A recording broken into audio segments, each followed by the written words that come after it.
आप सभी को प्रणाम। जय श्री राम। मैं हूं ललन ठाकुर बीरेंद्र नेपाल से। आज के इस वीडियो में हम लोग चर्चा करने वाले हैं बैंक रिक्वेस्ट स्टेटमेंट का क्वेश्चन नंबर 7 है। ट्राई योर सेल्फ का क्वेश्चन नंबर है TP7 है, उसी का आज हम लोग सोल्यूशन करने वाले हैं। ये जो प्रिंसिपल ऑफ अकाउंटिंग ग्रेड 11 में से लिया गया है, अस्मिता पब्लिकेशन का बुक है। तो इस बुक को आप किसी भी बुक स्टॉल से ऑनलाइन या ऑफलाइन खरीद सकते हैं। बिना किताब का पढ़ाई कीजिएगा तो ज़्यादा समझ में नहीं आएगा, क्योंकि हिसाब यहाँ के सॉल्व जो हम कर देते हैं उसको अच्छे से फिर किताब के क्वेश्चन पढ़िए, उसके बाद समझिए और फिर सॉल्यूशन करने के अपने आप से सॉल्यूशन करने का प्रयास कीजिए तो और अच्छा से पढ़ाई समझ में आएगा।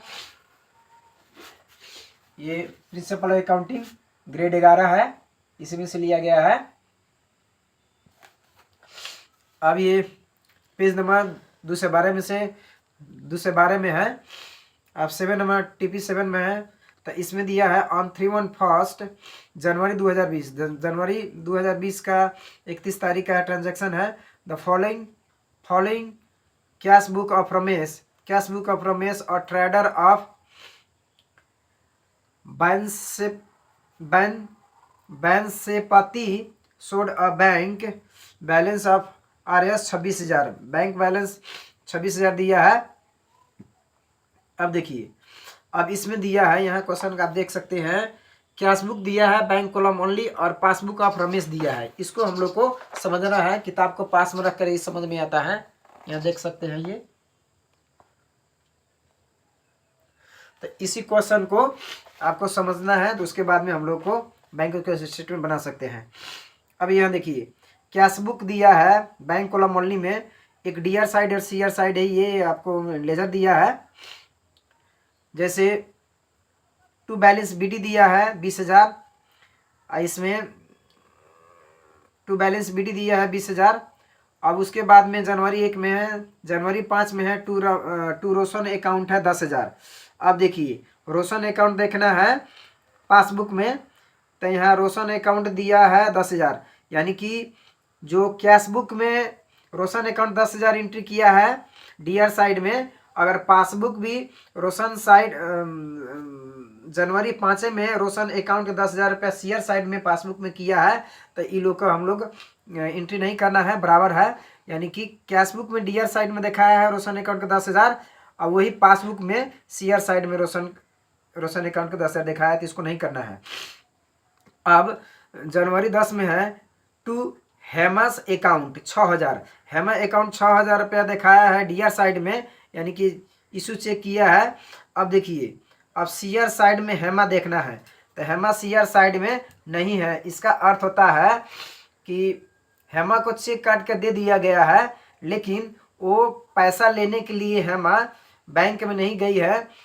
इशू अब cheque to Hema but not present for the payment, bank में नहीं गई है। इसका अर्थ होता है कैश बुक में पैसा हम लोग डिपॉजिट कर लिए हैं, कैश बुक में पैसा हम लोग डिपॉजिट कर लिए हैं, लेकिन सीआर साइड में पासबुक में सीआर साइड में क्रेडिट नहीं हुआ है।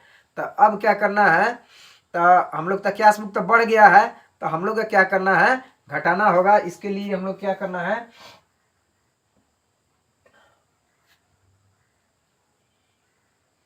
यहाँ हम लोग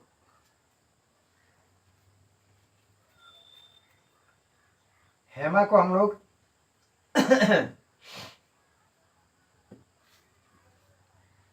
यहाँ हम लोग देख सकते हैं,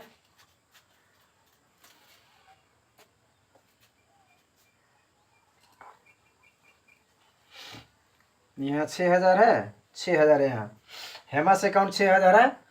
अब देखिए यहाँ check issued to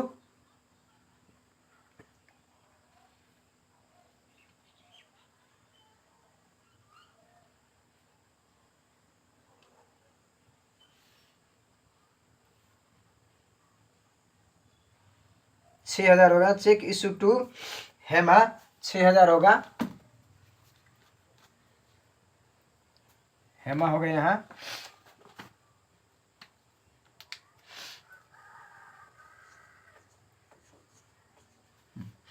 check issue to Hema but not present for payment, cheque issue किया गया है लेकिन प्रेजेंट करने के लिए नहीं, आदमी गया है बैंक में,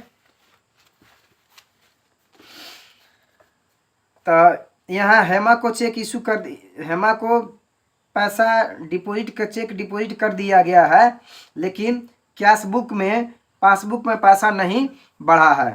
तो अब क्या करना है, कैश बुक में बढ़ा है तो हम लोग क्या कर देंगे, balance as per cash book है तो हम लोग का क्या करना है, अगर बढ़ता है तो हम लोग का घटा देंगे और घटता है तो हम लोग को बढ़ा देंगे। ठीक है, अब देखिए हेमा अकाउंट को हो गया डीआर साइड में। उसके बाद में आप देखना है सीआर साइड में, मीना अकाउंट सीआर साइड में 6000 है। अब देखिए, अब कैश बुक में मीना अकाउंट 6000 है, तो सीआर साइड में कैश बुक में मीना अकाउंट है, तो डीआर साइड में मीना अकाउंट हम लोग को देखना है। तो मीना अकाउंट नहीं है, यानी कि मीना अकाउंट को चेक पेमेंट के लिए इशू कर दिया गया है, लेकिन पेमेंट के लिए कर दिया गया है, लेकिन पासबुक में बैंक में पेमेंट नहीं हुआ है। तो यानी कि पासबुक कैश बुक घट रहा है, तो इसको अगर मीना को हम लोग बढ़ा देंगे तो हम लोग के हिसाब मिल जाएगा, ऐड करना होगा। उसी तरीक़ा से वेजेज अकाउंट सीआर साइड में है 4000। अब देखिए, तो अब पासबुक डीआर साइड में वेजेज अकाउंट 4000 है, तो कैश अकाउंट के सीआर साइड में है 4000 वेजेज, तो डीआर साइड में भी पासबुक के 4000 डीआर साइड में है, तो हम लोग का बैलेंस हम लोग को नहीं निकालना है, जो आइटम बराबर है उसको हम लोग को नहीं करना है। अब देखिए, अब यहाँ हेमा भी हो गया। अब देखना है कैश बुक के डीआर साइड सीआर साइड हो गया। अब देखना है टू बैलेंस बीडी और सीडी को कुछ नहीं करना है। अब देखिए वेजेस की भी हो गया। अब पासबुक ऑफ रमेश को अब बैंक चार्ज में देखना है। बैंक चार्ज हो गया है, डीआर साइड में है। अगर बैंक डीआर साइड में पैसा करता है, इसका अर्थ होता है बैंक में से पैसा घट गया है। तो अब क्या करना है, तो डीआर साइड में भी घटना चाहिए, तो लेकिन डीआर साइड में पैसा नहीं घटा है, तो बैंक चार्ज कर दिया है डायरेक्टली, लेकिन कैश बुक में जानकारी नहीं है। तो हम लोग का क्या हुआ है, तो कैश बुक में भी हम लोग घटा लेंगे, balance as per cash book है तो कैश बुक में घटा लेंगे, तो हम लोग के हिसाब मिल जाएगा। उसी तरीका से है telephone charge as per instruction है, तो टेलीफोन चार्ज कर दिया है, चार्ज मतलब टेलीफोन चार्ज घटा लिया है, पासबुक में बैंक ने घटा लिया है, लेकिन कैश बुक में नहीं घटाया गया है। तो अब हम लोग कैश बुक तो बढ़ रहा है, तो हम लोग घटा लेंगे कैश बुक में से, तो हिसाब मिल जाएगा। अब देखिए बाई रोशन अकाउंट है 10,000। अब रोशन अकाउंट को तो 10,000 तो मिल गया है, इसको हिसाब नहीं करना है। अब बिना अकाउंट है डायरेक्ट कलेक्शन। अब बिना है जो डायरेक्ट बैंक में पैसा जमा कर दी है, लेकिन हम लोगों को कैश बुक में जमा नहीं हुआ है, तो balance as per cash book है, तो हम लोग ऐड कर देंगे तो हिसाब मिल जाएगा। उसी तरीक़े से 25 तारीख में है, जनवरी 25 में बाय इंटरेस्ट पासबुक में क्रेडिट हुआ है, तब पासबुक में पैसा हम लोग का ब्याज बढ़ गया है, लेकिन हम लोग को कैश बुक में नहीं बढ़ा है, तो balance as per cash book है, तो अगर इंटरेस्ट को हम लोग बढ़ा लेंगे तो बैलेंस मिल जाएगा। अब हम लोग का नीचे देखना है, from the above statement you are required to prepare the bank reconciliation statement to showing the causes of difference between the balance of cash book and passbook हम लोग को निकालना है। अब हम लोग को डिफरेंस अब लोग करना है। अब हम लोग का डिफरेंस जो हम लोग है पता लगाएं, अब उसको हम लोग सॉल्यूशन अब करते हैं, हम लोग देखते हैं। देखिए ट्राई योरसेल्फ प्रॉब्लम है, क्वेश्चन नंबर 7 का सॉल्यूशन है। Modern banking system, bank reconciliation statement है, bank reconciliation statement as on 31 January 2020 है। यहाँ पार्टिकुलर्स है, अमाउंट है, डिटेल है, अमाउंट है। अब देखिए bank balance as per cash book दिया है 26,000 रुपये, हम लोग लिख लिए। Cheque issued to Hema but not present for payment 6,000 रुपये हम लोग लिख दिए। उसके बाद में है बिना directly paid in the bank 1,000 रुपये हम लोग लिख दिए। Interest directly credited by bank 2,000 रुपये लिख दिए, तो 6,000 2 8,000 1 9,000 रुपये एड में हो गया, तो 9,000 यहाँ लिख दिए।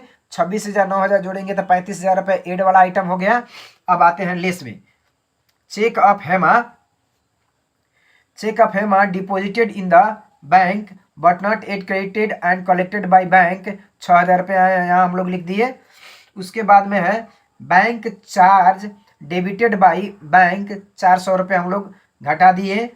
Telephone charge debited the bank as per standing instruction 200 रुपया। अब 6,400 200 जोड़ेंगे तो 6,600 रुपये हो जाएगा। तो अब ले साइड में 6,600 हो गया माइनस 35,000 में से 6,600 हम लोग घटाएंगे तो 28,400 रुपये हम लोग का आंसर हो जाएगा। यानी कि ऊपर है bank balance as per passbook है, अब लिखना है आंसर में bank balance as per passbook नीचे लिखना है।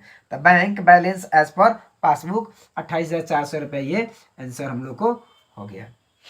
तो इस वीडियो में इतना ही, फिर मिलेंगे दूसरे वीडियो में। तब तक के लिए पढ़ते रहिए, खुश रहिए।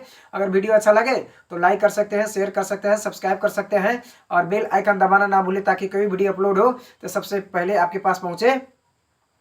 वीडियो देखने के लिए आप सभी को बहुत बहुत धन्यवाद। तब तक के लिए जय नेपाल।